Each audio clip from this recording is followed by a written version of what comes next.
አብርሃም የፖሊስ ጥሪ ደረሰው ማለት ነው።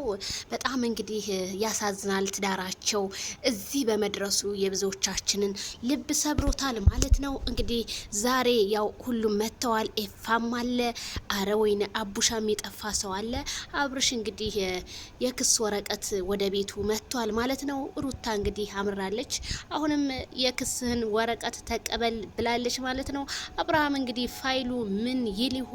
እንግዲህ እኔ እንደሚመስለኝ በወንጀልነት አብርሃም ታደሰ እንግዲህ በትዳሯ ላይ በ80 ትዳሯ ላይ 6 ሴቶችን በላይ ላይ አብልጓል እንግዲህ ስትል ሩቲ እንግዲህ ቆራጢቷ ተናግራለች ማለት ነው። እንግዲህ በጣም አሳፋሪ በጣም አሳዛኝ የሆነ ነገር ነው።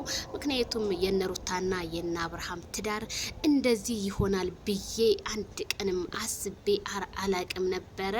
ግን ለምን እኔ እንጃ። ዛሬም የፍቺ ወረቀቱን ስሰጠው አብርሃም እኔ እኮ ተው አብርሃም ተንበርክከ ይቅርታ ጠይቅ ብዬ ነበረ።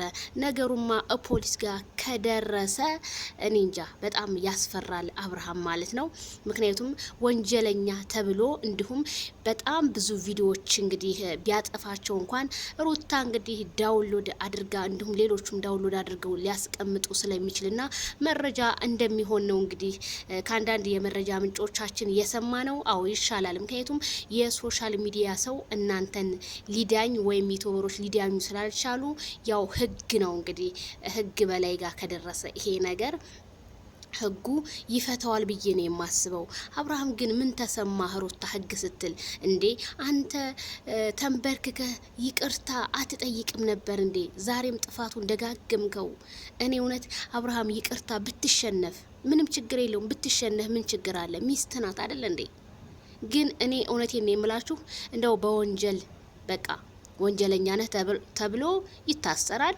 ሩታ ደግሞ ያው ትወልዳለች። እንግዲህ መቼም ነብሰ ጡር ሴት አትታሰርም። ምንም የሰራችው ወንጀል የለም። አብርሃም ግን በ80 ሚስቱ ላይ ብዙ ነገሮችን ስላደረገም ስለቀለደም በዛ ነው እንግዲህ እና አቡሻ ደግሞ ተመጡ ያው ነገሮቹን እንደሚያሰፉት ነው።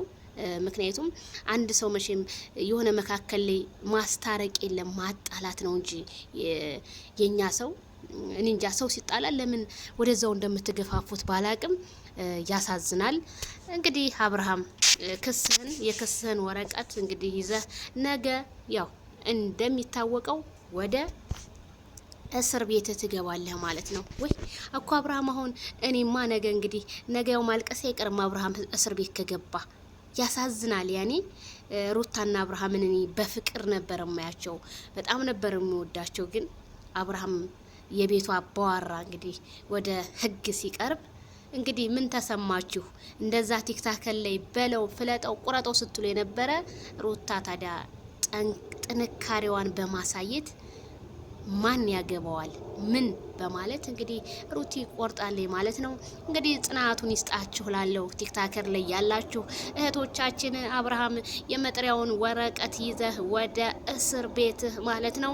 እንግዲህ ውሽሞቹ በዙሪያው ያላችሁ ውሽሞች አጥሚቱን ምኑን እንግዲህ እንድትሉት ከዚሁ ጥሪያችንን እናቀርባለን ማለት ነው። ዛሬ በነዳኒና በነጽጌንት ላይ ተዉ ተጋቡ አትጋቡ ሲል ነበረ። ሰው እንዴት የራሱን ህይወት ሳይመራ የሰውን ህይወት ሊያስተካክል ይሯሯጣል ስል ከዚሁ አሳስባለሁኝ። ታዲያ ይድረስ እንግዲህ ነገ ጧት ደግሞ አዳዲስ ነገሮችን እስከምንሰማ ድረስ ቸር ያሰማን እላለሁ። ሩትዬ ሂጂበት፣ ቀጥይበት፣ አንበሳ አንበርክ